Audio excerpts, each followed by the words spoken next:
Assalamualaikum warahmatullahi wabarakatuh. Perkenalkan, saya Dia Hibawanti. Dalam kesempatan kali ini, saya akan menjelaskan materi pembelajaran kelas 11 IPS KD 3.1 mengenai posisi strategis Indonesia sebagai poros maritim dunia. Dengan tujuan pembelajaran, yang pertama, siswa dapat menganalisis posisi strategis Indonesia sebagai poros maritim dunia. Yang kedua, siswa dapat menganalisis perkembangan jalur transportasi dan perdagangan internasional di Indonesia. Pada kesempatan kali ini, kita akan membahas mengenai posisi strategis Indonesia sebagai poros maritim dunia. Materi kali ini yaitu materi KD 3.1 kelas 11 semester 1. Kita mulai dengan persepsi terlebih dahulu.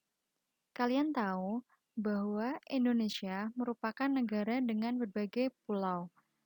Pulau-pulau besar tersebut diantaranya ada Sumatera, Jawa, Kalimantan, Sumatera, serta Papua dan Nusa Tenggara. Nah, kemudian setelah itu kita akan membahas letak, luas, dan batas wilayah Indonesia. Letak fisiografis Indonesia merupakan letak suatu wilayah berdasarkan segi fisiknya, terdiri dari letak astronomis, letak geografis, letak geologis, letak geomorfologis, serta letak maritim. Kita lihat terlebih dahulu peta Negara Kesatuan Republik Indonesia.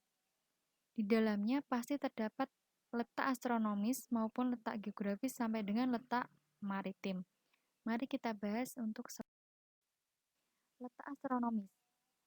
Letak astronomis Indonesia berada pada 6 derajat lintang utara sampai 11 derajat lintang selatan dan 95 derajat bujur timur sampai 141 derajat bujur timur.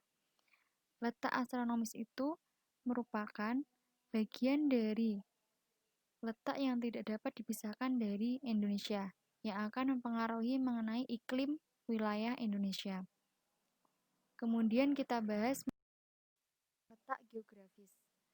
Letak geografis adalah letak suatu wilayah dilihat dari kenyataan di permukaan bumi.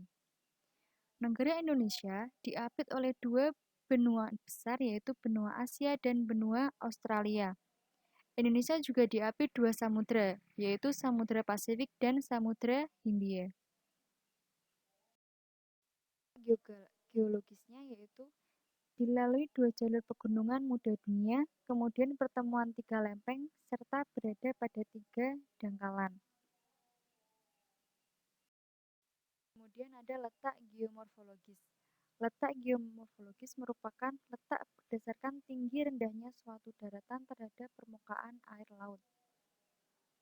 Nah, ini menentukan perbedaan suhu yang dapat mempengaruhi jenis tanaman.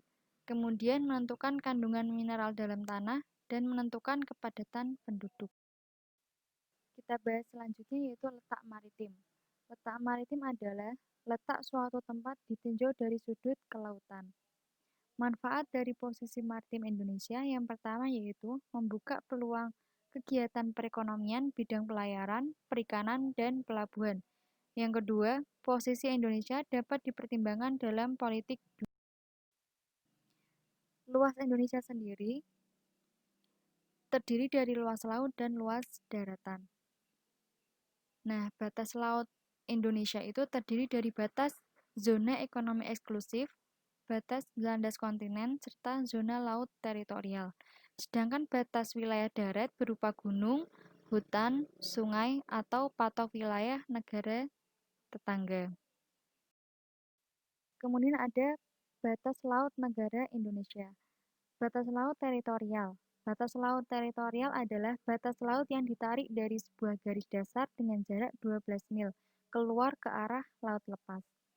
Kemudian ada batas landas kontinen.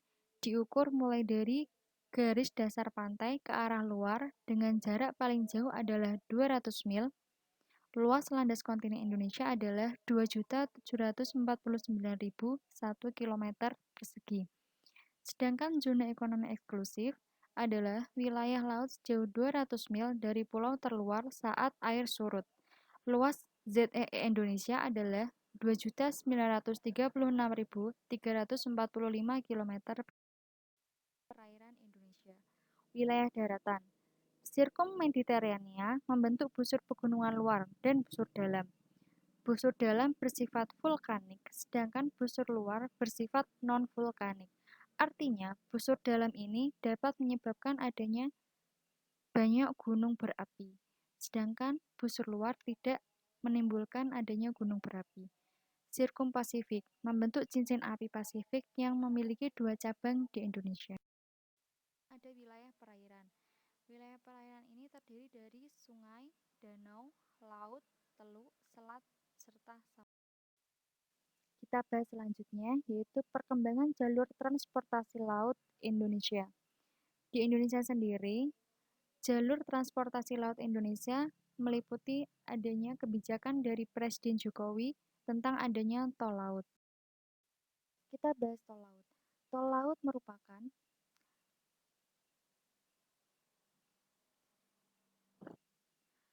berupa pembuatan transportasi logistik pengiriman barang ke seluruh Indonesia melalui pelabuhan laut dalam atau deep sea port.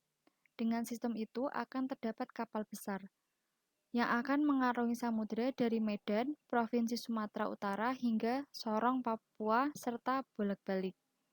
Nanti akan kembali lagi ke Medan.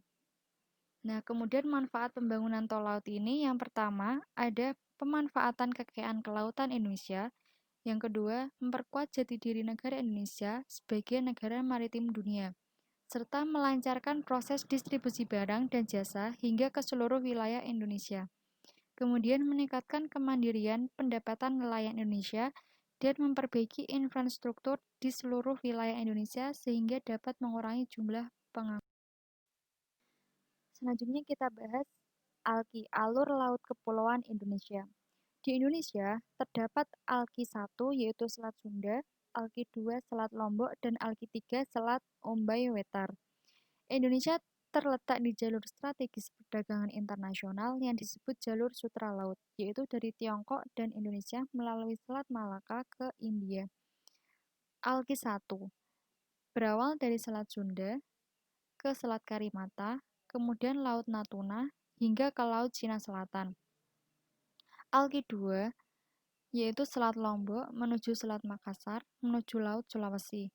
ALKI 3A menuju Laut Sawu, kemudian Selat Ombai, kemudian Laut Banda, barat Pulau Buru, kemudian Laut Seram, timur Pulau Mongole, Laut Maluku, Samudra Pasifik. Kemudian ALKI 3B Laut Timur menuju Selat Leti, kemudian Laut Banda, barat Pulau Buru, Laut Seram, timur Pulau Mongole, Laut Maluku, Samudra Pasifik.